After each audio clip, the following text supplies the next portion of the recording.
Ladies and gentlemen, boys and girls, welcome to the final match in Yu-Gi-Oh! Overdose's second Dueling Network tournament. I am joined today by Anthony Alvarado, captain of Team Overdose. Anthony, why don't you start off by saying a few words? I just want to say hello to everyone out there. This is the second feature match I'm doing. I'm glad to be back doing another coverage. I hope you guys enjoyed the first coverage I was involved in. I think, for someone who's out of the game, not too interactive with the local tournaments down here in Florida, being on Dueling Network, I can still give good feedback and input to what's actually going on in the meta, and I'm glad to be here to do the final matchup for Chris's second one. Thanks for inviting me. Oh man, my pleasure, always. So I'll say that here we are, end of the road. Fred Douglas against Giovanni Del something, I forget with an M.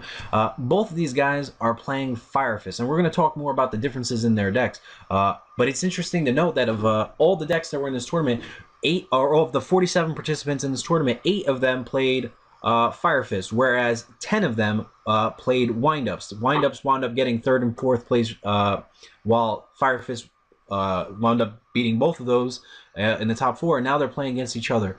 So I think it's fair to say, and Anthony, you're free to disagree with me if you don't think so, but I think it's fair to say that Fire Fists are a real deck, and they're going to be a real contender at YCS Miami. Yeah, definitely agree with you, Chris. Definitely to the square power. You see a lot of people post up their comments about the meta on YouTube all the time, and a lot of people think, Fire Fist is going to get bad. First tournament out the gate, it seems like they are, well represented, and as long as good players play them, you will see them in the field and in the long term of the tournament. And Chris's data shows, which decks were relevant after, the first few rounds, XO, X1. Fire Fist will be in that group, guys, so if you're not ready for them, get ready for them. Especially this tournament here with these 47 participants, there were a lot of well-known players throughout the year community actually participating in this tournament. Some chose to go with the traditional wind-up and water route, but the few that did choose Fire Fist are, well-represented. Frederick Douglas, read a lot of good things about him in history. Obviously playing under an anonymous name. I know who the man is himself, and he's a very skilled player. He has history in the game, and he's obviously showing that this deck can play well. And I'm very intrigued to see how this mirror match plays out. Like Chris mentioned, the decks being two different types of decks. I don't know, Chris, you want to lead into what kind of the varieties in their decks, the variances? Sure. Do you have the link of the decks open on your computer right now? I do. Can you tell me? Have it open. Can you tell me which? Geo's is using the tour guides, while you look at Frederick Douglas' build. This is more of a purebreded Fire Fist Brotherhood deck. Right. He's running a full offensive of 3 dragons, 3 bears, and 2 gorillas. While surprisingly, Giovanni's only using 1 gorilla and 3 bears, and no other Fire Fist monsters. Yeah. Giovanni. Giovanni conferred to me. He was telling me he really wanted to run Fire Fist, but he didn't really like any of them. He just liked Bear. He's like, I'm going to make my whole deck about Bear. But I mean, it seems to be working out for him. He's, at the very least, he's getting 2nd place in this tournament. Oh, wow. But yeah, no, there's a stark contrast between these 2 builds. One's main decking DDVs, and 2 Starlight Roads, by the way. Well, the other one's only main decking one Starlight Road, no DDVs.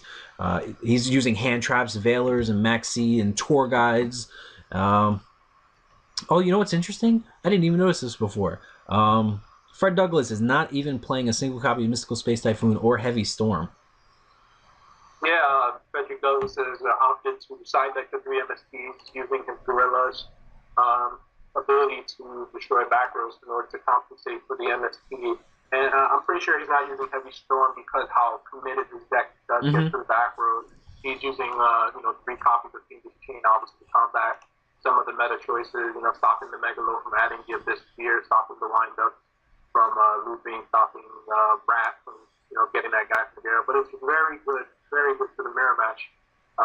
Being able to stop Gorilla or Bear after they send the spell to the graveyard. I believe they do send it as a cost, later.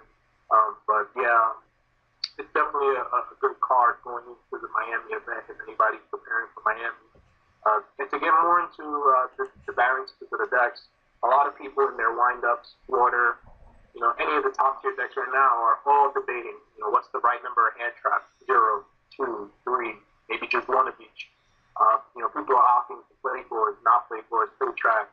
And you look here, you're looking at two different Fire Fist decks, and one's opting to actually play the hand traps. He chose the main deck, 2 Veiler, 1 Maxi, I believe, while Frederick Douglass decided to not main deck any hand traps, depending on his 3 Phoenix Chains to put in enough work against the entire field.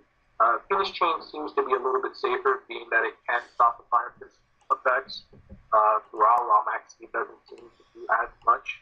But again, Phoenix Chain, if your last feature match, if you watched it, Alistair made a very valid point that these normal monsters, if you can see 2 of them on the board right now, can make Phoenix Chain a little bit dead. It's very interesting to see. That's a good point. That a lot of people are going to be fiending to try to find the right trap lineup to deal with Fire Fists. But if you rely too heavily on D prisons, you're going to fall victim to the other Fire. What's the one? Gorilla. You're going to fall victim to Gorilla popping it. And then they say, okay, well, let's try the Fiendish Chain because that'll stop them and it'll make them give up the spell and that'll be cool.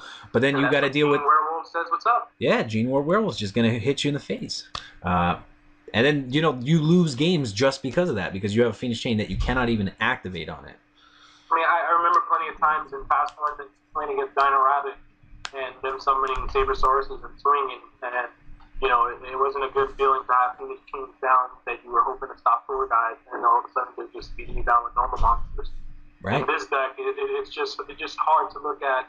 There are times where, there goes Cowboy when he gains 1 Giovanni. It's pretty interesting to have, if you're not safe at a low life point count with level 4s around because of cards like Cowboy and Corn, Blackfist Corn. Those 2 cards can end games. You don't want to go under 1,000, especially against decks that can spam level 4s the way the Fire Fist deck can. I'm looking at the Watchers chat right now. Douglas. Wait, I just had it. I think Douglas said he had a bunch of monsters. Oh yeah, he messaged someone all monsters. See, that's the thing. Like, you're looking at both deck builds. Well, later on, everybody should have access to both lists. And Douglas's does have the type of hands that can end up with too many monsters, like dragons and extra gorillas. And Giovanni's it's like you're looking at a rabbit deck list where he has the rabbit engine, the Torgat engine, and guess what? I'm gonna throw in, instead of having 2 Reapers like some traditional rabbit decks out there with direct Guayabas, I have these Fire Fist monsters. Instead of having Guayabas, you're looking at tanks. Instead of having 2 Reapers and Thunder Kings, you're looking at the 4 Fire Fist monsters. The slots fill up themselves, and if he's opting to go, instead of Logia, Dolka, he's looking at these Fire Fist cards to generate much advantage.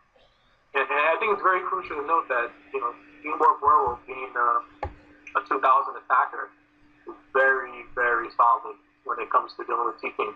I believe the other top 4 matchup, Game 2, the opponent opened up with a Thunder King and returned with no back rows, and Geo simply summoned. And similar, as we're watching right here, there's similar to summoning a Team of Werewolves again at 1900. They could have been Thunder King's face on that Voice Raider, possibly the same situation going on.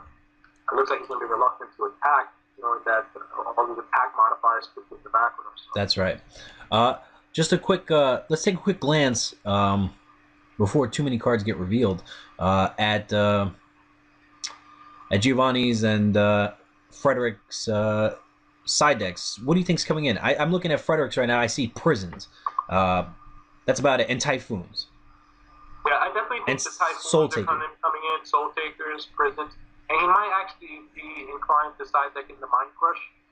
So many cards get added quickly to the hand, and everything's visible. So a potential card he could be bringing in is that Mind Crush.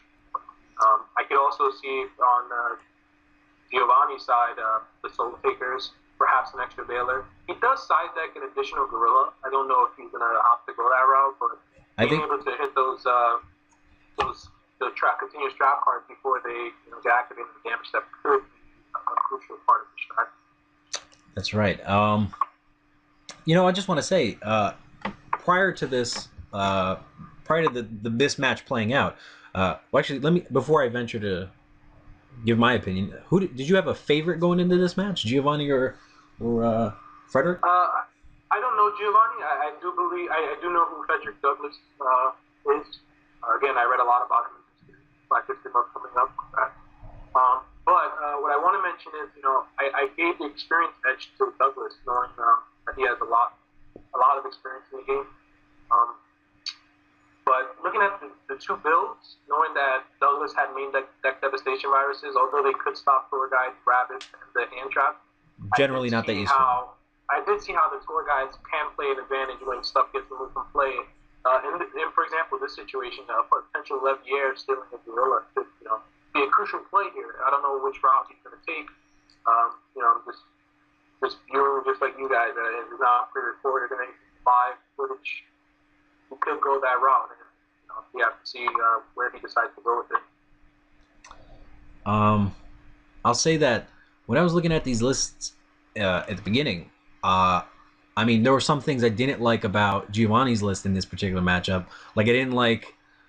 Valor seems okay. I don't really like the Max C. I don't like the compulses, and I think that was it. And then comparatively speaking, I only didn't like the DDVs. So I think like each of them brought something like not that useful into this matchup. But I also felt that what's his face? Douglas had more options to side deck to make his deck more effective than Giovanni had. I don't know if you were watching while you were talking, but I totally didn't. I don't think Giovanni expected the corn to come down the way it did. When he played that Baylor, he obviously didn't want things to get too bad, but this is really going to cripple him in this position, losing the Zen mains that he was depending on down to fourth. That's definitely going to hurt. Oh, he had the voice ray. He summoned. Did he Valor the rabbit? Yeah, he Veilered the rabbit, and right. he overlaid the rabbit with the voice raider into corn. And I'm pretty sure Giovanni feels a bit down at this moment. A few people in the watching chat are probably, discussing his feeling right now, how he's feeling.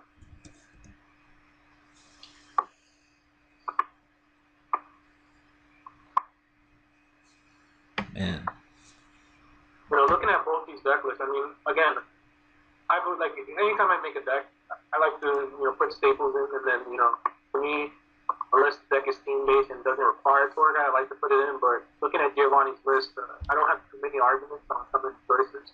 He has 42 cards. I guess he wants to stay away from hitting the normal monsters too much. Usually when I don't want to see too many cards, I do up my count from 40 to 41. If I want to see certain cards right away, I do run 40. 42 is the right number probably for him. The main deck MS, I think going into Miami, if you're going to look at a bunch of Fire Force Mirror Match possibly, these main deck MSPs might be the way to go. Like if you guys were all going to look at these deck lists later and decide, man, I really don't know where I want to balance out between these two builds.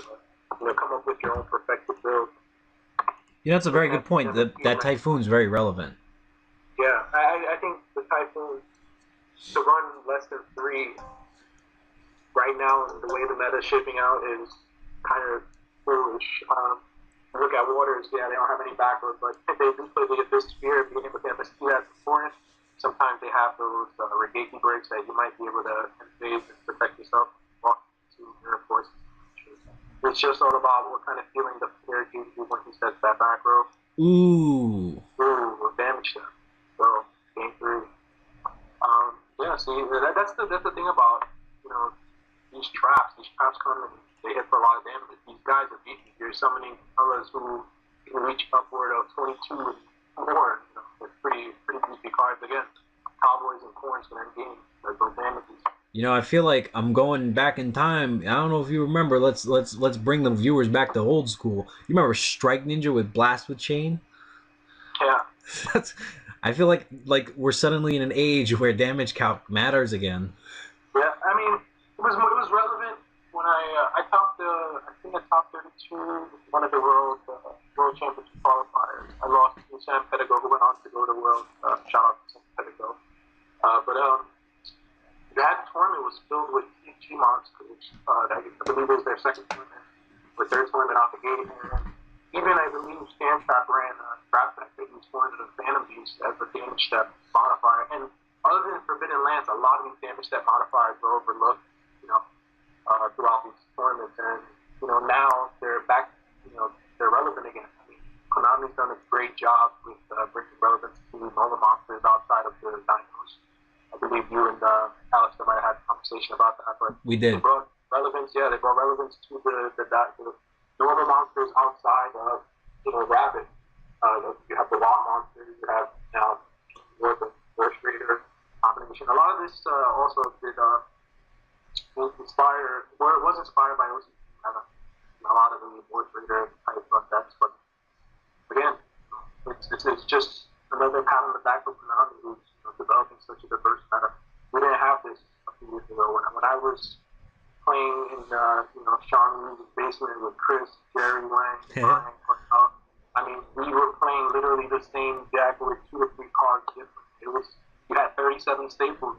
You decided whether you wanted to play the extra staples, Fire, or Magic Sun, or in your case, a stupid apprentice magician. Sorry, say again? I said, or in your case, a stupid apprentice magician. Yeah, that was my thing. My 3 slots that were different, I ran Fire, Apprentice Magician, and Magic Cylinder. It seemed like the rest of my deck was, me, standard and staple. I had the one copy of Metamorphosis. Obviously, later on, the format shifted where, it was just smart to run 3 Metamorphosis. People love that format. But prior to, Nationals that year, you were not telling yourself 3 Metamorphosis was super easy as they would go. The meta changed over time, and obviously it got better. And I just, again, pat Konami on the back. I think they're doing an excellent job of using cards to give all different decks, supporting the Beast Warrior, in this last set is just incredible. A lot of fire decks. People just are fans of decks. People love to play, magician decks. They love to play spellcasters, but they're giving support. Konami, good job. Yep, I feel the same way. I like that. Like I told Alistair, I mean, they're repurposing old cards, and that's better than just constantly coming out with new cards. Well, that's not to say that. Oh, look, we have to. Okay, Mama, you can give it to me later, okay? That's my daughter. She's coming downstairs, living in Florida. Oh, she brought me a card. That's something. No, want to say hi to everybody? Say hi. So cute. Say hi to Chris. Hi. Hey. Yeah, everybody. For those who don't know, outside of Yu-Gi-Oh, I have my own personal life. I have my family down living in Florida. My wife and daughter. We bought a home down here. Living happily down in Florida, and that's my 4-year-old, soon to be 5-year-old, 16-year-old daughter. That's her attitude. 16. Yeah.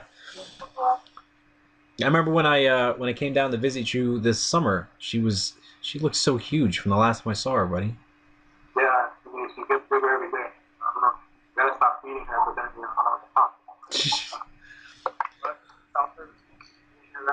Listen, when you get a chance, when you put her down, or not when you put her down, yeah. but no, I mean I'm back. No, I meant like just fix your mic. Oh yeah, I moved it a little bit so that she could say hi. Anyway, back to the coverage here. It looks like Giovanni's digging into his extra deck. I mean, your game could go either way still. Despite Giovanni looking like he has the huge advantage, it just takes one of those tensions to activate him. You can jump right back in the game by just having a double summon. I believe the tension of being able to double summon. Giovanni decided to only run 2 of them. Again, his deck is less monster clear. You look at the count, it's 16 to 18, but Giovanni's rabbits pull out 2 guys. 4 guys when he pulls out a guy. 3 of them are hand traps, so his deck pulls out really fast.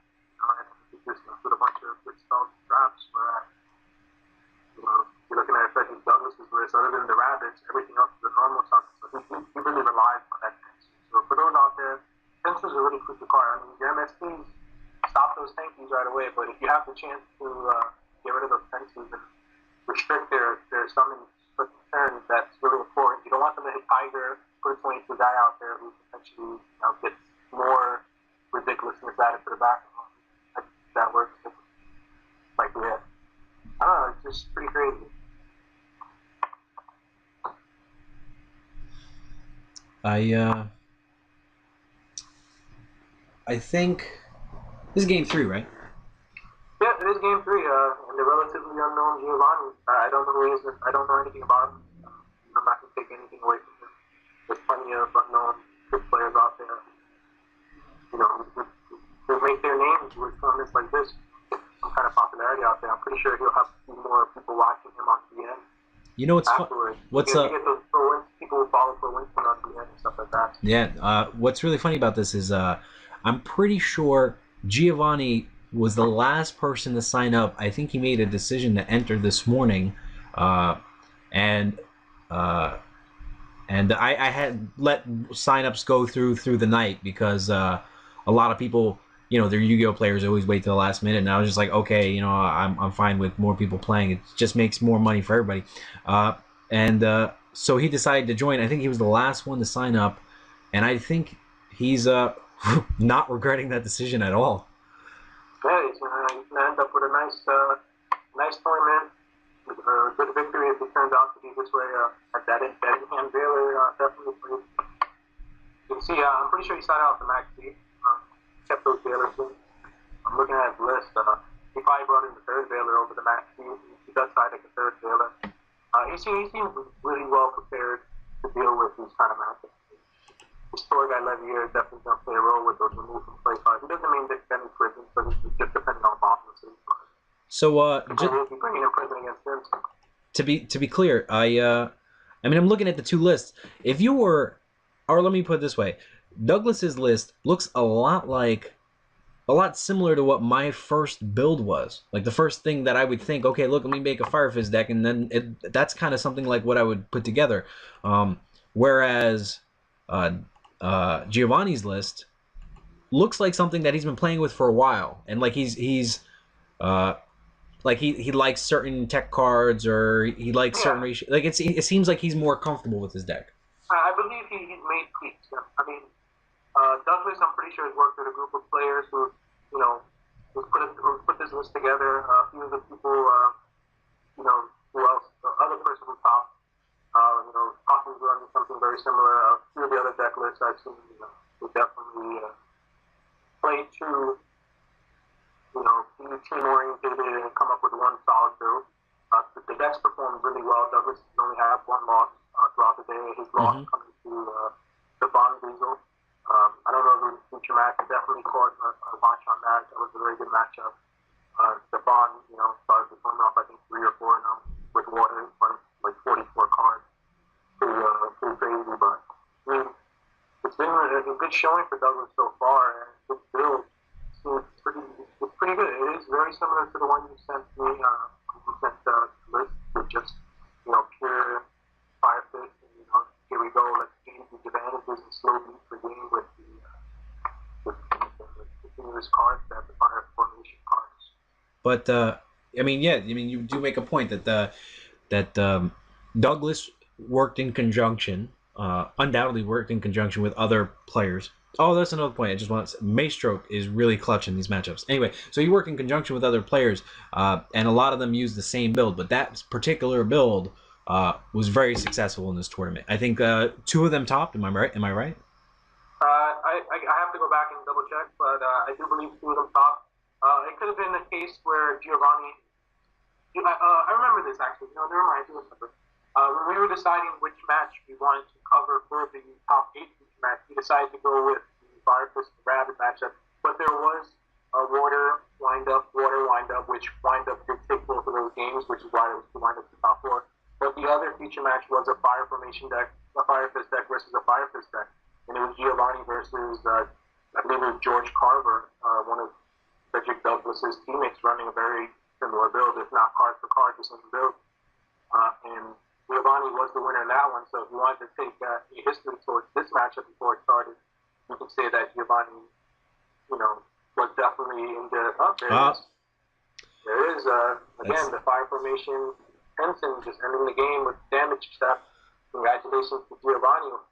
Douglas obviously didn't want to stick around to congratulate him or anything.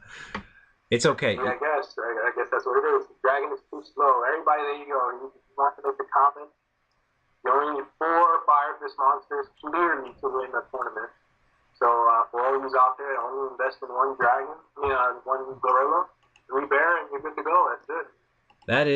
That's exactly what he told me before he ever long before he was in sights of the championship. He said dragon's too slow, and like I said, it just seems like he's played with this deck. And I'm not saying that he's stumbled upon the optimal build or whatever, but whatever it is, I'm sure he's comfortable with it. It definitely worked for him. Congratulations to Giovanni for winning Yu-Gi-Oh! Overdose's second online Dueling Network tournament. Thanks for having me on, Chris. I definitely would love to be back on soon, hopefully within the week. Get something else going on for next week. For all those who will be watching, definitely feel free to message Chris or hit him up on Facebook to get the information on the tournament. Feel free to enter the tournaments and go the information, and we'd be glad to possibly be featuring you. The same way we featured Giovanni in the final here. Relatively unknown. Giovanni, congratulations. The next guy could be you.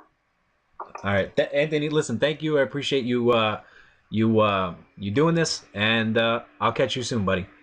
Thanks. Take it easy.